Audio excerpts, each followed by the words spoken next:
welcome to the stage, Nick Passalacqua. Welcome to my house, baby, take control now. We can't even slow Yes, please. down. We don't have to go a while. Welcome to my house. Play that music. All right, guys. Thanks for having me. I want to thank SMB team. It's really an honor for me to be here with you guys to share my story, and hopefully you guys get some value out of it. So let's talk about why I'm here, right? If we can put my slides up. But look, here's what I'm here to talk about. Get it right down to it. I've been asked to come here to tell you guys all about the great things that came as a result of my daughter being diagnosed with cancer.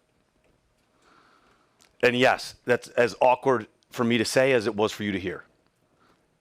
But in hindsight, that's a fact.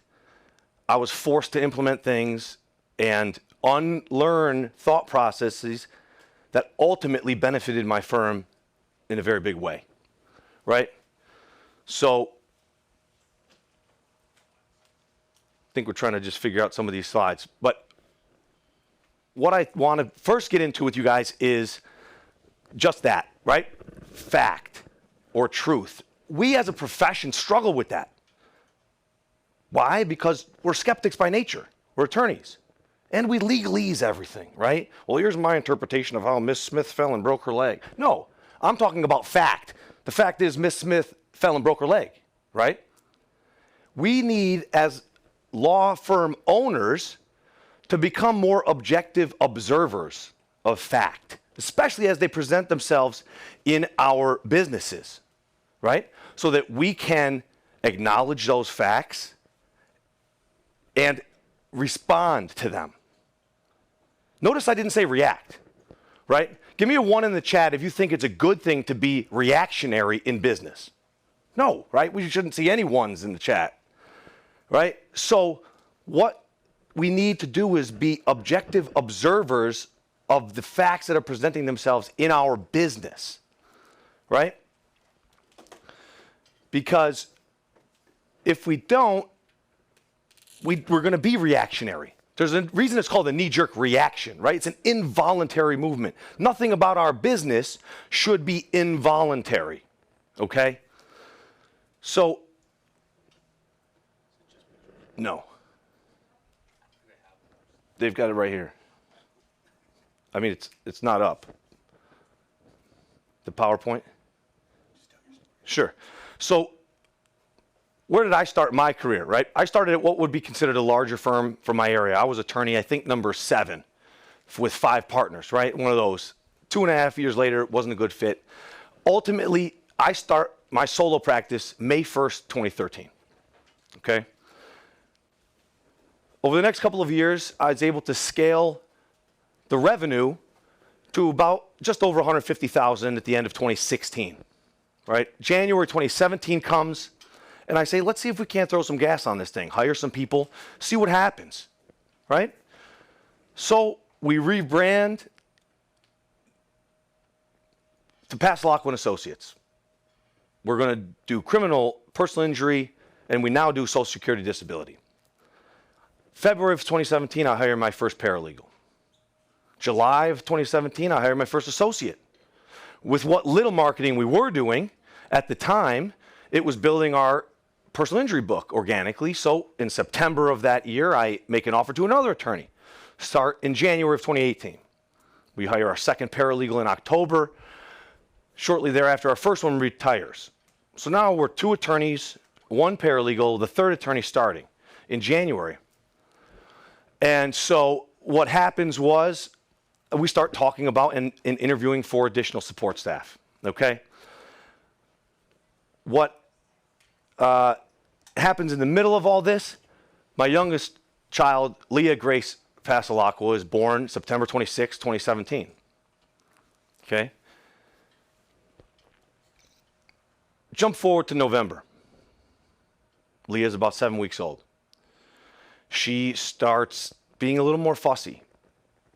Belly's getting a little distended. She's not eating like she used to. So we figured something's going on. My wife at the time was a registered nurse, and we said, great, if nothing's better in the morning, we'll take her to the doctor, get her checked out, okay? And that's what we do. Wasn't better in the morning. I take my other two children, who at the time were 4 and 14 months, to my parents. Say, we're going to have Leah checked out. Something's going on. I get a call from my wife at the time, couldn't have been an hour later, telling me that the doctors don't know what's going on. They're very concerned, and they're sending us to Golisano Upstate Children's Hospital, about an hour away. But they're sending us to the local ER first for x-rays to make sure she'll survive the trip. And I'm, completely taken off guard. Survive the trip? Like, we thought it was maybe a bowel obstruction, something simple. Long day, much shorter. We end up at Golisano Children's Hospital. Leah is taken for a CT scan. Two doctors walk in and sit down, and they explain to my wife at the time and myself that Leah has been diagnosed by way of this CT scan with stage 4 neuroblastoma. Now, as I said, my wife at the time was an RN, so I'm by far the dumbest man in the room from a medical standpoint. And my eyes start darting around the room because no one used the word cancer. Well, it didn't take me long to read the room and the faces to know that's exactly what it was. Emergency chemotherapy was required immediately following the next day, medically induced coma. In fact, another doctor came to us later that evening and asked if they could intubate her then under calm circumstances because her liver had grown since we'd got there. And they didn't want to have to do it under urgent circumstances if she was struggling to breathe. So what happened with my daughter was she had the cancer start on her left adrenal gland, spread to her liver. Instead of growing as a mass on her liver, it went diffuse throughout her liver. And her liver literally blew up like a balloon and was quite literally crushing her from the inside out. So they did intubate her. And if you want to put up the picture named Leah 1, this is what I walked in to find my 7-week-old daughter like the next day.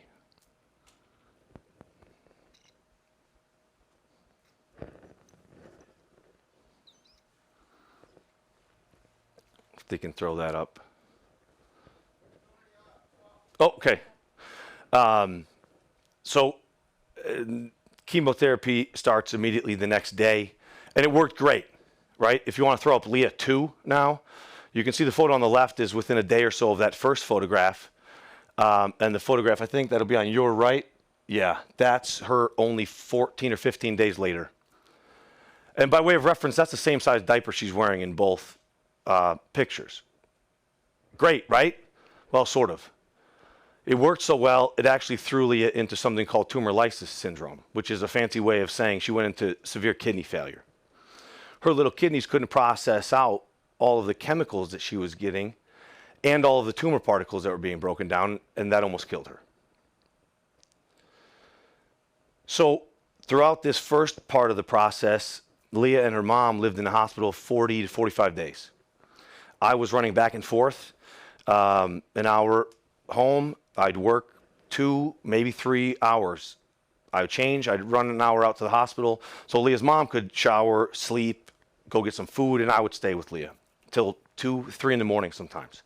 Drive an hour home, rinse, and repeat. So needless to say, in the first 18 days or so, I lost about 25 pounds. Jump a little forward. We close out 2017, the firm at $335,000, 2xing our revenue from the year before. Okay. So how much money I made in 16, 17, it's a number, it's a fact, right? How many people I hired during that same time frame? Fact. Not good or bad, just numbers. The context we put it in gives it a good or bad connotation. Some of you listening might have heard those numbers and said, oh, those are crap. The context you're putting it in, that may be very accurate. Some of you might say, wow, that's great. Our context is what gives the facts a good or a bad connotation. And the fact was, on November 14th, 2017, my 7-week-old daughter was diagnosed with cancer. So what other facts did that bring up to me in that moment? Well, did I mention that we were a single income household? My wife at the time was an RN, but she had stopped working July 1st, 2016 in anticipation of having our son. He and Leah are only 13 months apart. Fact, I had to deal with this diagnosis. It wasn't something that could be backburnered, strategized, or waited on whatsoever. Fact, I could not afford to let my business fail or fade out. That was not an option. The fact was, I was not going to be around the office very much. And it quickly became evident that I was going to have to figure it out. And delegation was going to be key to figuring it out. Now, as law firm owners, we need to stop doing and start delegating. You need to stop thinking you're the only one in your law firm that can do any of the number of jobs in your firm better than the person you're paying to do that job. And if any part of that feeling is correct, you should probably start looking to replace that person. Okay? We got to stop micromanaging our staff. We all understand the effectiveness of our actions in our business and as lawyers. But we really need to start understanding this concept that I call effective inaction. Stop doing. Start tasking your employees with things and spot checking their work. Take it one step further. What I like to do is task my employee and task another employee that may be a level up, a supervisor, a direct report, attorney, the office manager, to spot check their work for you. Now you're effectively testing two employees' effectiveness while doing nearly nothing. Because trust me, I get it. You have to develop a comfort level with your staff that they can do and perform the tasks you're assigning them. Trust me, I've learned the hard way, many of you probably have, that nothing in business is set it and forget it, right? So I understand that.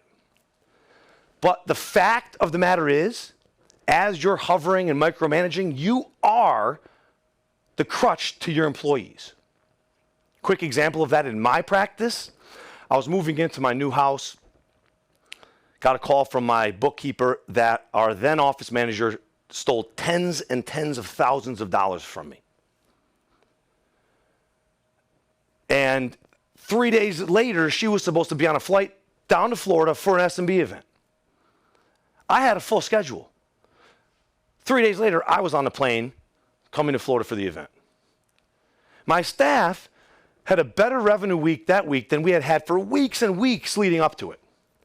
And right now, I'm excited to be here because I know I talked to my staff yesterday. They're already doing better than the last several weeks, revenue-wise, this week. So I've got to start taking a little bit of my own advice, I guess, and stay out of their way, right?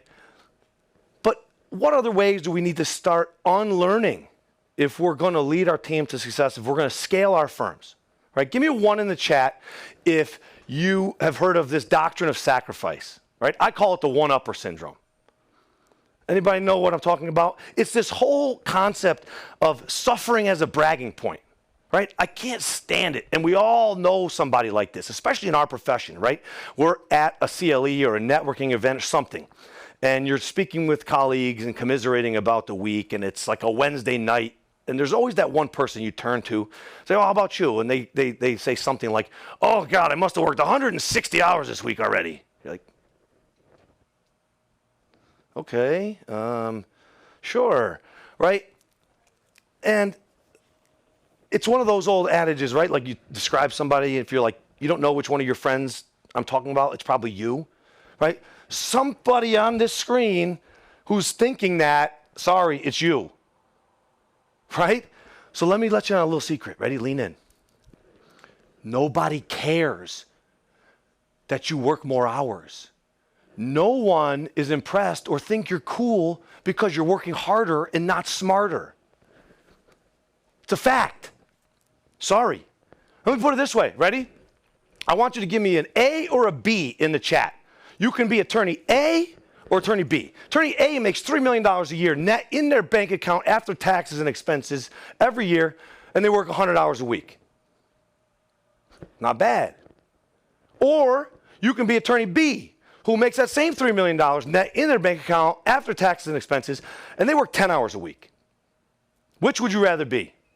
Because I can assure you that both are very, very real options for you. But the choice is yours. I had no choice when my daughter was diagnosed. Hopefully you all do. And understand that if you're not where you want to be, but you're unwilling to take the steps necessary to get there, you're making a conscious decision to choose the status quo. Where did this all start? This thought process, right? We all bring different backgrounds to the plate. I'm not saying that we don't, but a lot of this, I fully believe, starts in law school with the Socratic method, right? It's like they make you think it's cool to have to suffer through it. It's like some kind of rite of passage. It's like you're not a real law student unless you're suffering through these Socratic method lectures. You're not a real lawyer unless you've suffered through law school. Listen, I would go back to law school in a heartbeat, so long as somebody else paid for it, right? I enjoyed law school. But that's where this starts, okay? What else does law school teach us inherently that we need to not bring to the table as the leader of our business? Well, it teaches us inherently to ask, who's to blame? Where's the fault? And the example that always comes to mind when I talk about this is from my first year torts class in law school, because my professor was talking about, I call it the vending machine case. After I describe it, give me a 1 if anybody remembers what case I'm talking about, where something was going on with a vending machine, it was overheating or something, and a mouse catches on fire and runs across the room and lights another machine on fire. And my professor said, and it's always stuck with me, is because we're lawyers, we ask, who's liable? Instead of, wait, what the hell did I just read? And that's what we need to bring to the table is our human side as a leader. We need to stop looking to point a finger because, believe it or not, oftentimes that finger needs to be pointed right at you. So we need to start leading our teams with extreme ownership. If you haven't read that book, highly recommend that you do. It's a game changer, right? Let me give you this example. So something was not done correctly in your firm, whatever that might be. Well, I've got some questions for you. First and foremost, do you have a written procedure for that thing that was not done correctly? If not, then damn it, own the fact that that's your fault, that it wasn't done right. You haven't provided your staff with the necessary training or resources to perform the job you hired them to do. Simple as that. Okay? Now, some of you are going to say, well, we have a written procedure. It's still getting done wrong. Okay, I get it. Then I've got a couple follow-up questions. You've got the written procedure. Have you trained your employee properly and sufficiently on that procedure? Number one. If you say no, you know my answer. It's your fault. If you say yes, I've got another question. Have you trained that employee where to find that written procedure and made it accessible to them and all your employees? Because if not, again, I say that's your fault. You have not provided your staff with the proper resources needed to complete their job autonomously without involving you.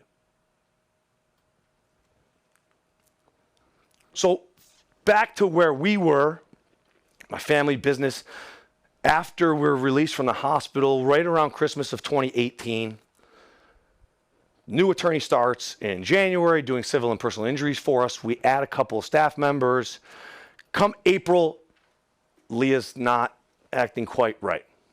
Nothing like before, but we decided to get a second opinion down at Sloan Kettering in New York City. So we head down there in August of 2018. Lo and behold, the cancer is back. It's regrown on the left adrenal gland the size of a golf ball. Leah needs emergency surgery within the next 10 days because of how fast it was growing. We go back down, have the surgery successfully, 9.5-hour surgery. And now for the first time, they're able to biopsy or test out this mass. And of course, it comes back with 5 of the most negative 7 genetic markers it could possibly have. most aggressive, fastest growing, things like that. So what's next? 6 rounds of extremely aggressive chemotherapy. Fast forward into that, that ran from September of 18 through February of 19. Leah and her mom end up living 20 of every 30 days in the hospital. There I am, back and forth, right? This really tests out the systems I put into place, the procedures I had implemented, and the trust I had basically developed in my staff. Close out 2018, over 675,000. 2xing again in the midst of all of this. After February of 19, she finishes chemotherapy. We're in the clear, right? No. 6 sessions of immunotherapy now in New York City. Well, this was a game changer, not only for Leah, but for me business-wise, because I wasn't going to be an hour away. I couldn't put in 1, 2, 3 hours at the office. I couldn't race back and put out a fire.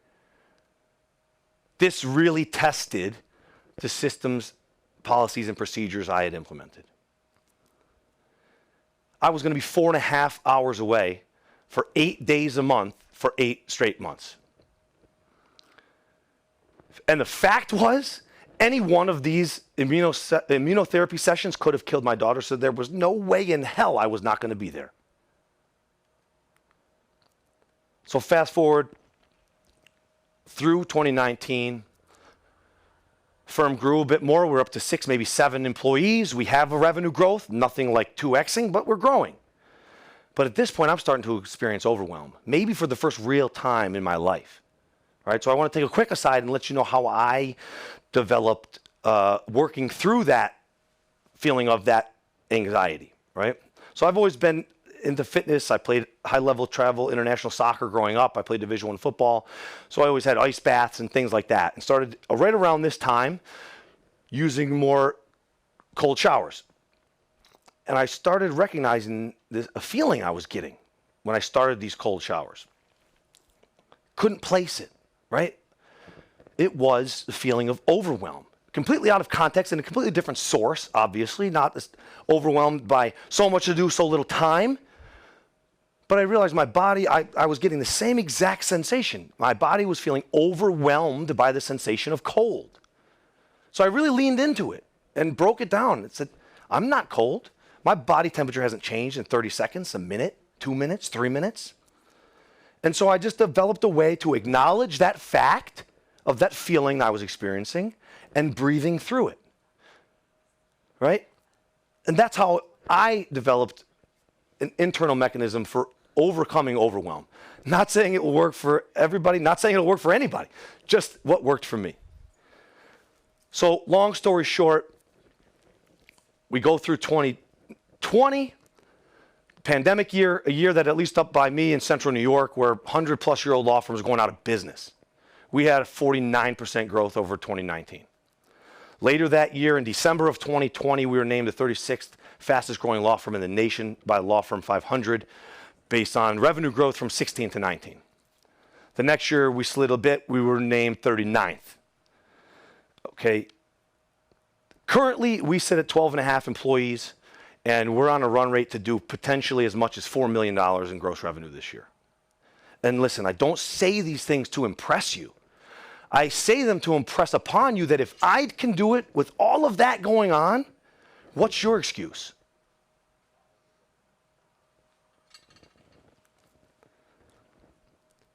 So how did I lead my team through that? How do I lead my team through our growth that we're experiencing now? I lead with happiness. And my parents will probably tell you I was always overly happy, overly confident, overly ambitious, and optimistic. There's another great book called The Happiness Advantage. If you haven't read it, I strongly suggest you do. And that book breaks it down to the old chicken and the egg debate. What came first? Happiness or success, right? Are successful people happy because they're successful? Or are they successful because they're happy? Well, I suggest to you, the book suggests to you, and every legitimate study I've seen on the topic suggests to you that it is always happiness. This is how I break this down, so stay with me here. But we, as a society, as a people, we don't chase the things. We don't. We don't chase the Ferrari, the big house, the pile of money. We don't chase those things. We chase those things because of the feeling we inherently believe that thing will bring us. That's a fact.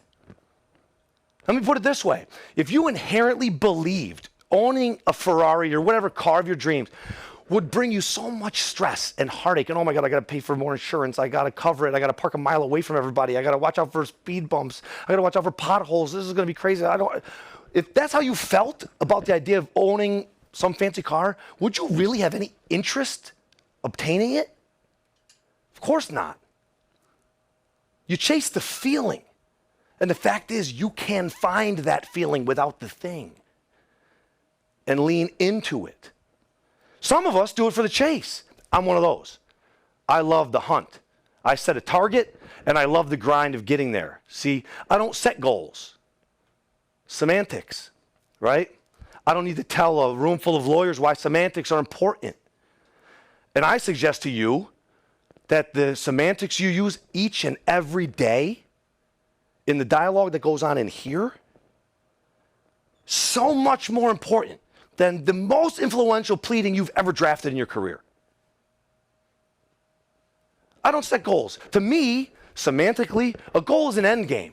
Oh, I've got a goal to one day retire. I set targets. And I love the chase. Right? But unfortunately, we live in a society, and the legal industries to some degree is based a lot around pomp and circumstance, right? Who's got the fanciest house, the fanciest car, the nicest offices? Guess what? I had a big house. I had a $150,000 Mercedes. I had fancy offices. Guess how much of that I gave a shit about November 14th, 2017? And don't get me wrong, I like nice things maybe more than the next guy. I got a nicer, bigger house now. I got a nice car. I got great offices. I just have my priorities straight, and I know push come to shove, that stuff means nothing. Okay? So I suggest to you, lead with happiness. Lead with optimism.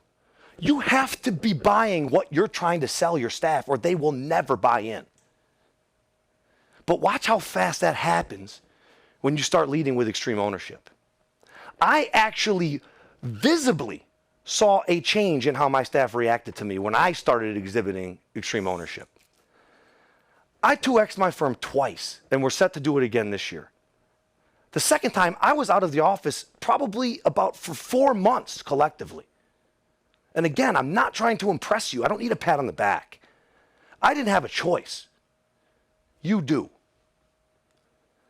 So I just want to close with a quick little story that I think really works well for my presentation, okay? There's a great little neighborhood, bunch of kids, and this old man who always sits on his porch, and he kind of became like the mascot of the neighborhood. All the kids loved him, and it became kind of a game to stump the wise old man because he had an answer for everything, every riddle, every question, the guy had an answer. But like most neighborhoods, there was this one wise Alec little kid. I think I was the wise Alec little kid in my neighborhood. But that frustrated him to no end that he couldn't stump this guy. So he came up with what he thought was a foolproof plan. He said, I got it. Perfect. I'm going to catch a little bird. I'm going to hold it in my hand. I'm going to go ask the old man, is this bird alive or is it dead? And I can't lose. If he says it's dead, I'll just open my hands. Bird's alive, I win. If he says the bird's alive, I squeeze the bird dead. I show him, I win. Can't lose. Perfect. So this wise Alec little kid catches a little bird, goes to the old man, says, old man, I've got a bird in my hands. My question to you is this bird alive or is it dead? And the wise old man just took a moment, looked at the young boy, took a deep breath and said, well, young man, that bird is in your hands. And I tell all of you, your firms are in your hands. You can be so scared to loosen your grip that you want to protect it and hold it so tight, you will watch yourself strangle the life out of your law firm. Or you can nurture it, you can train it, you can teach it how to be self-sufficient and loosen your grip and loosen it a little more to the point where you will watch your firm flourish and fly around without you. But the choice is yours. So lastly, I just want to let you know, if you're on the fence about working with S&B team, jump off. It's the right decision. And I've told these guys before, I've been through marketing companies like some people go through underpants. Literally, I think these guys were the 9th company that's worked with my firm. I know you heard a little bit about our January year-over-year growth. But I can tell you, I signed up last year at this event in March. At that point, all of 21 through March of 22, we were averaging 91 leads a month. In April of last year, the month after signing up, we had a 30% increase in leads. To date, we're averaging 350 to 400 leads a month. It was the best decision I've made for my law firm. Again, if you guys are on the fence at all, let me be the first one to tell you, don't hesitate. It's worth every penny. You will not regret it. These guys know what they're doing. I've said it before. They don't have the secret sauce. They are the secret sauce, in my opinion. You won't find a better team to get things done for you, to help you experience the growth that I have. And quite frankly, I wish I found them earlier. So that's my time. I really appreciate being asked to share my story with you guys. Hopefully you guys found some value in it. So I really appreciate it.